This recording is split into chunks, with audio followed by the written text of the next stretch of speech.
Hi friends, welcome back to my channel. आशा करছি সকলে ভালো আছেন। আজকে একটা চিকেনের রেসিপি নিয়ে এসেছি। এই গরমের মধ্যে একদম অন্য স্বাদের চিকেন খেতে চাইলে এই রেসিপিটা অবশ্যই ট্রাই করতে পারেন। তৈরি করছি দই চিকেন। চলুন দেখে নেওয়া যাক আজকের রেসিপিটি। প্রথমে এখানে আমি নিয়ে নিয়েছি 750 গ্রাম উইথ বোন রেগুলার কাট চিকেন। সেটাকে প্রথমে ম্যারিনেট করব। তার জন্য দিয়ে দিলাম আদা, কাঁচা লঙ্কা, রসুন বাটা, স্বাদ মতো লবণ আর গোলমরিচ গুঁড়ো, 2 ইঞ্চ আদা, 10-12টা রসুন আর 4-5টা কাঁচা লঙ্কা একসাথে বেটে নিয়েছি। খুব ভালো করে চিকেনটা ম্যারিনেট করে নেব। ম্যারিনেট করার সময় যা লবণ দেওয়ার দিয়ে দিতে হবে। এবার কড়াইতে দিয়ে দিচ্ছি পর্যাপ্ত পরিমাণে রিফাইন্ড অয়েল। এই রান্নাটা রিফাইন্ড অয়েলে করলেই ভালো হয়। সামান্য লবণ ছড়িয়ে দিচ্ছি, দিয়ে চিকেনগুলো খুব ভালো করে একটু ভেজে নেব। রান্নায় তেলে লবণ দিলে কিন্তু চিকেনগুলো বা মাছ যাই ভাজা হোক না কেন কড়াইতে লেগে যাবে না, খুব সহজে ভাজা হয়ে যাবে। চিকেনগুলো খুব ভালো করে ভাজা হয়ে গেলে এবার একটা পাত্রের মধ্যে তুলে রাখছি।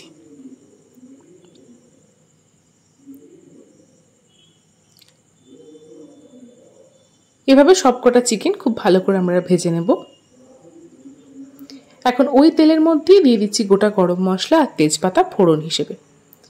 এবার দিয়ে দিলাম গ্রেট করা পেঁয়াজ। পেঁয়াজ বাটা ব্যবহার করতে পারেন, আমি এখানে একটু পেঁয়াজটাকে গ্রেট করেই ব্যবহার করছি, বা আপনারা খুব মিহি করে কুচিয়েও কিন্তু পেঁয়াজটা ব্যবহার করতে পারেন। খুব ভালো করে পেঁয়াজটা ভাজা হয়ে যাওয়া পর্যন্ত অপেক্ষা করব। সামান্য চিনি দিচ্ছি যাতে পেঁয়াজটা একটু ক্রাঞ্চি হয়। এখন এর মধ্যে দিচ্ছি সামান্য কাজু বাদাম আর 2টো সিদ্ধ করা পেঁয়াজ বাটা। পেঁয়াজটাকে খুব ভালো করে 5 থেকে 10 মিনিট একটু গরম জলে সিদ্ধ করে নিয়েছিলাম, সেগুলো একসাথে এর মধ্যে দিয়ে দিলাম। দিয়ে দিচ্ছি স্বাদ মতো ভাজা জিরের গুঁড়ো 1/2 চা চামচ, 1 টেবিল চামচ পরিমাণে দিচ্ছি ভাজা ধনের গুঁড়ো, আর দেবো 1 চা চামচ কাশ্মীরি লাল লঙ্কার গুঁড়ো। হলুদ কিন্তু এখানে ব্যবহার করব না, কারণ এই রান্নাটা হলুদ ব্যবহার করলে ভালো হয় না, হলুদ ছাড়াই খেতে ভালো লাগে। আর দিয়ে দিচ্ছি 1 পিঞ্চ মতো হিং। এতে কি হবে, চিকেনের যে কাঁচা গন্ধ সেটা কিন্তু অনেকটাই রিমুভ করে দেবে। এইবার মশলা থেকে তেল ছাড়তে শুরু করলে আমরা চিকেন ভাজাগুলো এর মধ্যে দিয়ে দেব। দিয়ে কিন্তু খুব সময় নিয়ে ভালো করে চিকেনটা কষাতে হবে। 5 থেকে 10 মিনিট টাইম নিয়ে চিকেনটা খুব ভালো করে এবার কষিয়ে নেব।